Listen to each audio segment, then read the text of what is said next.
This is ABC7 News at 6. Your Suncoast News. We're here for you. Hello and welcome. I'm Scott Dennis. And I'm Haley Wilgus. Residents along the coast of Southwest Florida continue seeing massive fish kills caused by red tide. But now many are raising alarm and asking if something else might be at fault for this devastation. ABC7's Kate Flexter joins us live along the Sarasota Bayfront tonight with more on the story. Kate? Good evening, Haley and Scott. I spent the day out on the water, and I can tell you this devastation is vast, stretching at least a mile offshore. Onshore, the devastation is visible.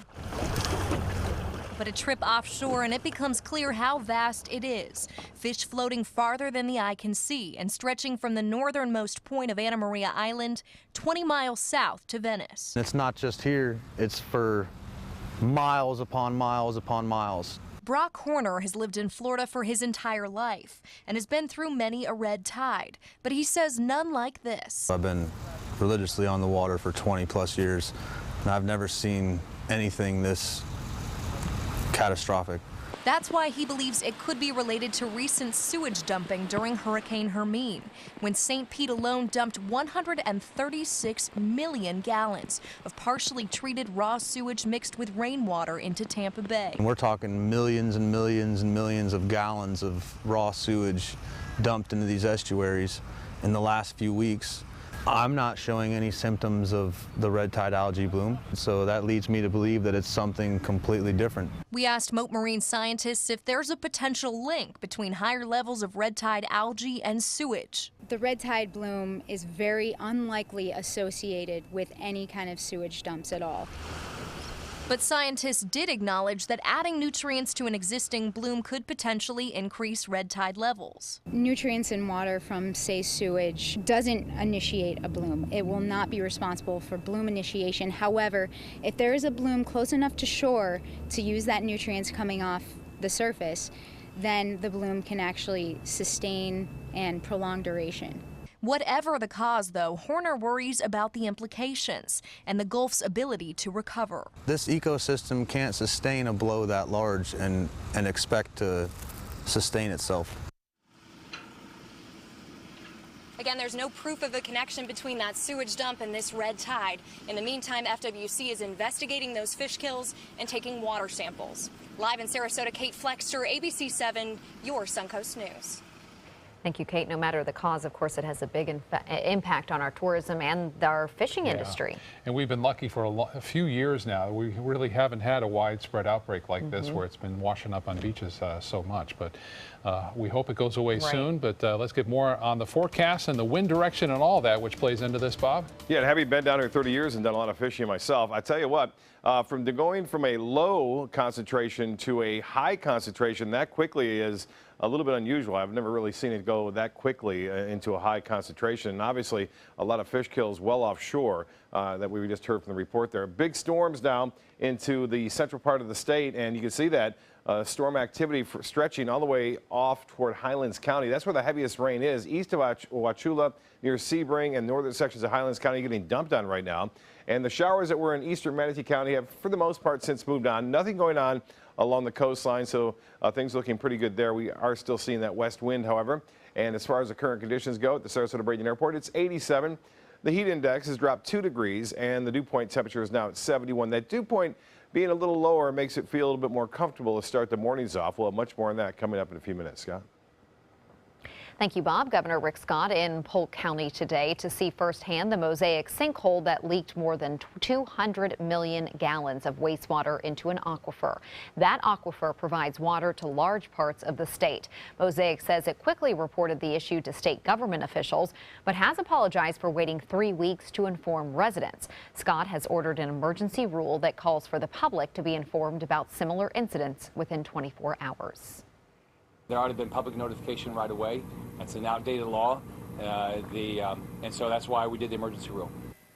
And now today, the Tampa Bay Times is citing a Mosaic executive who says the sinkhole is much deeper than first thought. Mosaic and the Florida Department of Environmental Protection have maintained that there is no threat to the public and that the leak was contained at Mosaic's Mulberry facility. The state DEP also leading the cleanup of what remains from a weekend fuel spill on I-75 in Northport after a tanker there overturned near Toledo Blade Boulevard. City officials say more than 4,000 gallons of gasoline may have already been cleaned up. But out of an abundance of caution, officials have shut down a portion of the city's water plant connected to the Myakkahatchee Creek because of a light sheen that was spotted today outside of the containment area. While water samples are tested, Northport is pulling its water supply from another Suncoast water treatment facility. Today, after the rains from last night, we noticed that there was a sheen a little bit further down the waterway. So we immediately called the Florida Department of Environmental Protection, said, hey, look, some of the barriers that are up, obviously it's not catching it all with the additional rain. We need to take some further precautions. City officials stress because of the city's high volume of water in storage, no potentially contaminated water could have made its way through the system. Water sample results should be back from the DEP soon. Florida's Commissioner of Agriculture was on the Suncoast to discuss a plan to improve the state's agricultural system. Adam Putnam laying out what he thinks are the steps needed to tackle the issues threatening the multi-billion-dollar industry. ABC7's Bobeth Yates has that story.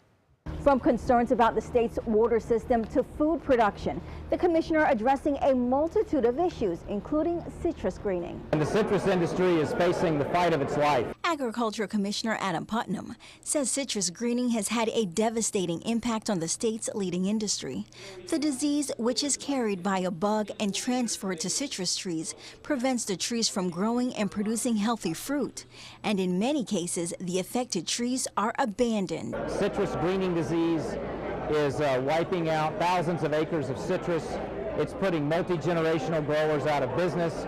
It threatens our processing plants that employ so many thousands of people. The change is largely being blamed on greening, and one of Florida's farmers say they're now having to come up with planting alternatives. I've got close to 1,000 acres of citrus in various locations across the state. You got to stay light on your feet in whatever business you are today, so we always have to stay involved and understand what's costing us money, what's making us money, and making the proper moves.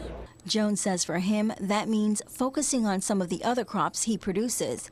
And as other growers follow suit, lawmakers are also trying to tackle the greening problem. Congressman Vern Buchanan, who managed to pass legislation to the changes to the federal tax code that encourages a more rapid tax treatment of replanting those groves. If you don't replant, then those numbers are going to continue to spiral downward and we won't have an industry left to save. That law still has to pass the U.S. Senate.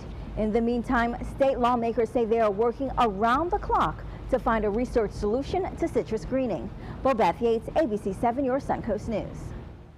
Bobeth, thank you. Preventing elderly abuse. Straight ahead, how an event hosted by the Salvation Army is trying to reinforce safety measures. Plus, what the AARP and Uber have in common, at least for tonight.